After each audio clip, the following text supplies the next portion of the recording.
Okay, today I have one of my clients with me. Her name is Fiona, and we've been working together for a few months trying to assist her in unraveling her mysteries around her health. Fiona, can you tell me a little bit about what has been going on with your health for the last number of years? Well, I suppose it all started really, even from a young age, to be honest, Claire, when I started not eating meat, and I actually just didn't enjoy eating meat. And over the years then, I suppose really when I left home when I was 19, and I just got really homesick, so I started eating a lot of very unhealthy foods. And then I got into a relationship, and really until only a few years ago when I came out of that relationship, did I get very, very sick. And I realised a lot of it was out of food choice, not eating the right foods for me. Okay, so when I was working with you, I did your metabolic type, and we did some explorations into, getting the right proteins, carbs and fats for you. And I realised that at that time you were, pretty much vegetarian. You were eating some fish, but you weren't eating any meat of any description at this stage. No, and because of that I was actually really sick, and I thought I was doing the right thing because I'd been to India a couple of times and I teaching yoga, and I thought it'd be really good. And my belief was that eating meat was harmful. Well, not good for animals and not good for my body because the acid involved in it. But they were all just beliefs. And in the end, I got really sick because of that belief.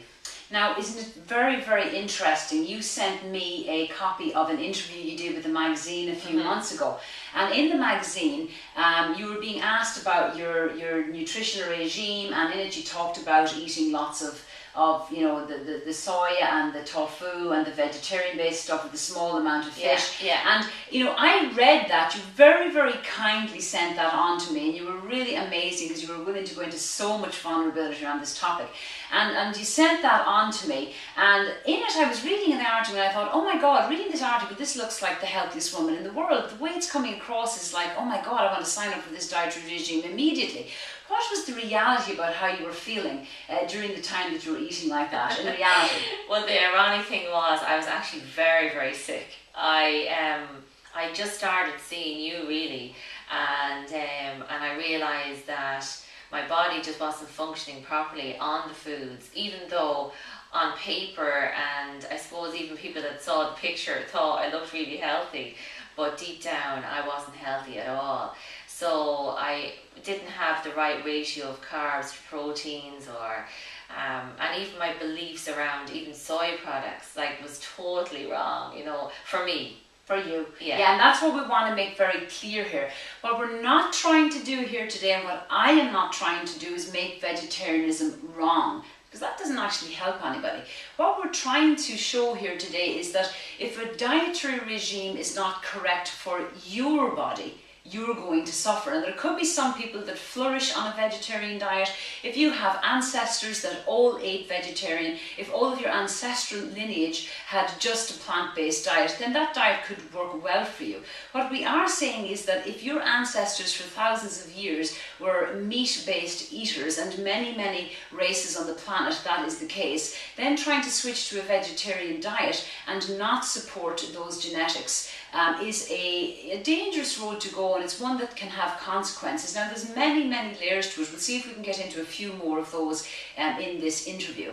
Now, the next thing I wanted to talk about, Fiona, was when we looked at the possibility of maybe introducing meat into the diet. Did I force you to eat the meat? Did I say, oh my God, Fiona, you just must eat meat?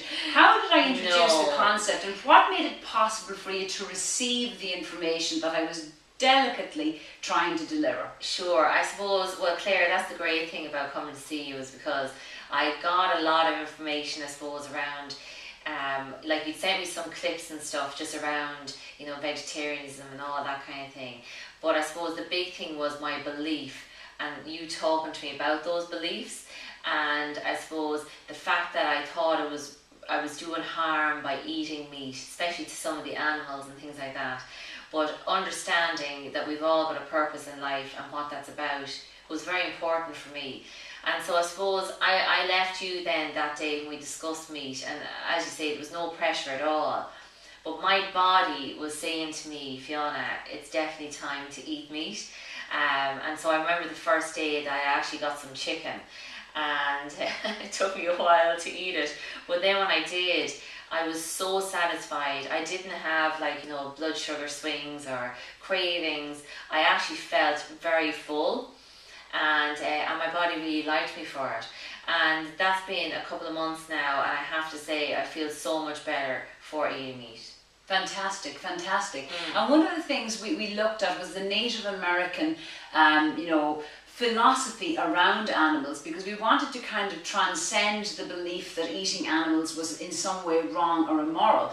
And one of the stories I shared with you was the Native American Indians saw all life as sacred, saw animals as sacred, and that the animals actually, part of their gift to the planet and their gift to the whole of creation is to sacrifice their lives to us, and then us, in ingesting those animal products, we can bring more goodness into the world, we can have our bodies healthy, and we can play our part in the world in being healthy. So in us negating our own needs, it's actually an unkindness and a disservice, and not a loving thing to do to ourselves, and it's also not a loving thing to do to the animals, because that's their service. Who are we to tell another creature on the planet what their service is going to be?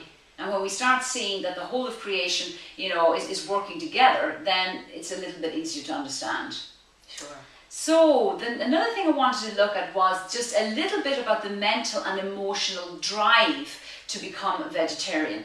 One of the reasons that many people become vegetarian is the belief that eating animals is wrong or somehow immoral, the belief that eating animal foods is unhealthy. And another reason, which I looked at in my blog recently, and my recent blog, Using Food as a Defense Against This Reality, in this, I looked at how sometimes we make food choices to stop ourselves from being fully present in our bodies. Now, when you were very, very young, what age were you? You lost a close family member. Yeah, so my sister passed away when I was 4.5, and she would have been 5.5. And that's actually my earliest memory of hiding food under my plate. Like say Mum would make a stew, and I'd hide the meat then under the plate and feed it to the dog. And really after that age, I did dabble a little bit in and out of meat, but really never enjoyed eating it. I found it really, really hard to digest it. And then definitely as I got older, I would have eaten maybe a little bit of chicken, but then went just solely on to fish, and that was it. And the more I did that, obviously the more I got sick. But I was obviously running away from a lot of feelings that I didn't want to address at the time, And one would understand that quite profoundly. Can you imagine the trauma, drama, grief and sadness that one would experience going through such a turmoil at such a young age? Your being essentially did the greatest thing that it could do for you. Your being said, okay honey, if you stop eating meat, you're not going to be fully present in your body, and if you're not fully present in your body, you won't have to deal with those insanely intense and difficult emotions. Let's just put those on hold right now until you get to a stage in your life where you have the support and the structure to deal with them. Sure. So, what's happened now emotionally since you've started to reintroduce the meat into the diet? Let's get really real about what's happening. Well, you know what? You do start to feel a lot of emotions that you have suppressed, obviously, for a long time. But the one thing with the meat is, because you feel satisfied physically, there is no guilt attached with that. So because now I have a pure understanding of what the meat is actually doing for me on a physical level, but because of that I feel a lot more emotionally content. Like, don't get me wrong, it does bring up a lot of fear and a lot of other issues, but it gives you the physical strength to deal with them. So because you're allowing yourself to eat this food that obviously will physically keep you stronger, you can then have the structure in place to help you deal with those emotions. Which fantastic. Is good. Yeah. That is fantastic, because you see what that meat is doing, particularly red meat, is it supports, if we look at Ayurvedic medicine and the chakras, which I turn to quite a lot because it's very useful, simplified metaphors to see what's going on. That red meat supports your base chakra, which is the physical stuff you need for survival, the basic requirements of your physical being. And if that base chakra is supported, then we can feed and nurture the solar plexus chakra, which is your personal power and self-will, and then that can go on to feed your sacral chakra, which is the one where we arrive at the sweetness in life, and it's the area of the deep-seated emotions and feelings. And if we do not have that base chakra supported, we do not have a platform for emotional wellness. So therefore, if we make food choices that go against what our body requires, we're basically putting the brakes on our whole conscious development. And the irony is that many spiritual schools purport to support the development of the whole being. And one of the original reasons behind the vegetarian drive in the yogic realm is to not focus so much on the physical body, but to send energy up into the upper chakras. Because if we don't feed those lower chakras, the energy becomes concentrated. And once upon a time, it was thought that that was a good thing.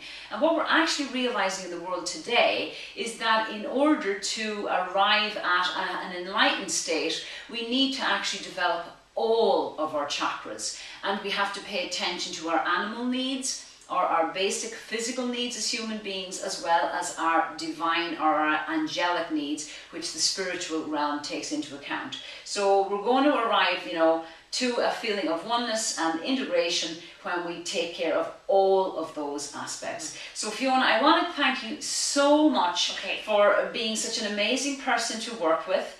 And I want to thank you so much for going into a very, very deep vulnerable zone. Vulnerability on so many levels. Because in sharing your story today, you may help somebody out there. Now remember, we're not saying vegetarianism is wrong. In this world, we have free choice, and it's everybody's choice to do whatever they choose. And it's nobody's business to tell you to do X, Y, Z. That's not why I'm here. However, sometimes when we share our own personal story, we can help another person shine light on their story. And this journey is helping you and it's moving you forward. And that's the role today, is just to share that experience. So thank you once again, Fiona. It's just been an absolute pleasure working with you. And thank you very much, Claire. Thank you.